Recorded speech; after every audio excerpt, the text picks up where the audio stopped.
And a disappointing afternoon. How do you reflect on that performance and the result overall here today at Featherstone? Yeah, well, I think you just said it there.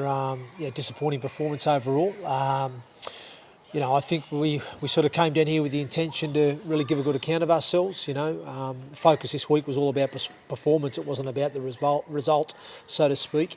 I just think the way we sort of capitulated in the second half was quite disappointed. Some of the way we conceded some of them tries just wasn't good enough. Ultimately, I thought we had a real bright, encouraging start to the game. We had some early field position, and we backed ourselves to post points. I thought we'd come up with a game plan that I felt was going to be able to ask some questions of that Featherstone defensive line and hopefully cause them some problems. But look, the reality was we had no field position throughout the entire game.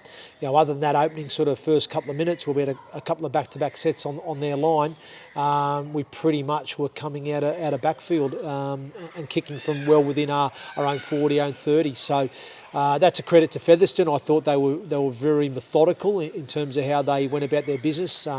They carried hard, they made good metres going forward, which obviously means some of our contact and tackle management area stuff needs to be looked at. But they certainly, I thought they just turned the ball over in the right areas. I mean, time and time again we saw, Brad Ward, AJ Towers, Joe Brown, collecting the ball inside our own 10, and then as a result of that, because we just didn't quite have the physicality to bend the line back and generate much needed ruck speed and get on the front foot, we found that we were kicking on the back foot and well within our own half. So ultimately Featherstone were returning the ball on their own 40 and getting to the halfway on play 1, play 2, and it's just that cycle of where we're constantly just coming out of yardage, and we just couldn't get any real field position. Even in the second half, I think we had one good ball set and we managed to score because we made a bit of a break, and then the second one was with 30 seconds to go. We get a repeat set and earn some good field position, and that was it. That's all we had. So they were the only opportunities that we had to try and ask those genuine questions in terms of our attacking plan, because as a result we were just coming out of yardage way too often. First half, I thought our ball control was pretty good. We just couldn't get the field position because we just couldn't turn the ball over on our terms. Second half, our ball control was a lot worse, to be honest, Jacob. And I think a lot of that came because the pressure we were under. I think we lacked some composure at times, and and that's what happens when you get put under pressure. You sometimes need that bit of experience and calmness and composure to sort of ride the tough periods. But the reality is, even saying all that, we were just second best all day. I thought Featherstone were too big, too strong, too quick, too powerful, too smart, and I just felt we were we were second best today against a very, very good Featherstone side. Yeah, obviously you mentioned the class of Featherstone. I guess they're the standard that everyone is chasing at the moment in the Championship, and I guess that shows, doesn't it, at the moment? I guess they're the team to beat, aren't they, at the moment? Oh, of course they are. Well, they're unbeaten in the Championship for a reason, and again, they're a wonderful team. They've got a great deal of depth and Super League quality in their ranks, and I think that showed today at times. So I think that's where we've got to have a little bit of reality too. We're up against a very good side.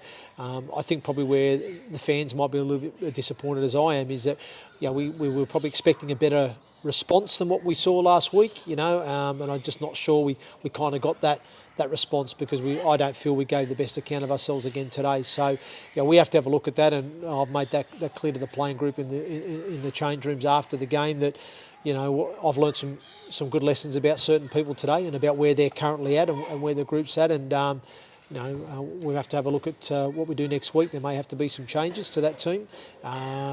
I think they've had an opportunity to right the wrongs from last week, but then again, I have to see with what we actually have at our disposal as well, because I think that's also a bit of an element too. We are lacking a bit of that genuine competition for places at training as well, which it's not an excuse, but I know for a fact, if you've got a decent squad size and you've got people looking over their shoulder every week thinking that even if you've won and you've not maybe performed at the right level, you're thinking, God, am I going to be right this week? And you sort of up your ante at training, you keep that intensity and consistency going, and so I know that does help, but we just don't have that luxury at the moment, and that's the reality. So, but yeah, it's just it's just disappointing to not deliver a better standard of performance today. Yeah. Any knocks today? I know Danny Kerman come off with a HIA, but returned to the field. Yeah, no, he returned to the field, but I pulled him afterwards.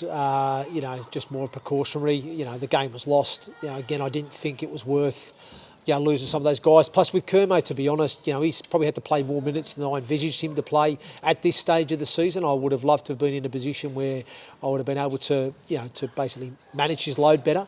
But he's had to play some big minutes each week for us, and that's why I just thought, look, I need to pull him. It will hopefully freshen him up a little bit, and then hopefully, we'll be able to manage his load this week, so he's in a better physical state for next week. And again, it's probably that's what we're having to deal with at the moment. I think when you reflect on the first 7 games of the championship, I don't think we've had the same team out there any of those given weeks. Let alone the fact that, as we already commonly know, I think we've had 5 or 6 different halfback combinations in the first 7 rounds. I mean, I've never seen that ever as a coach or even as a player throughout my career. But as I've always said, that's the challenges of coaching. You're faced with different things each week, and that's one of them.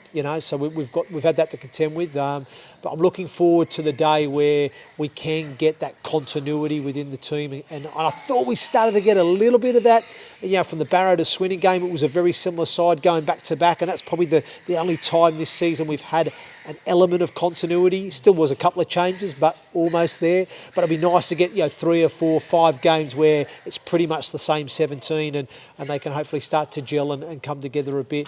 But ultimately, in saying all that, there's still no excuses for not being able to compete and not be able to put in effort. And I think sometimes we've got to question, those areas in the last 2 weeks. Certainly, have they been good enough? Have they been at the levels that we set ourselves? And the answer to that is no.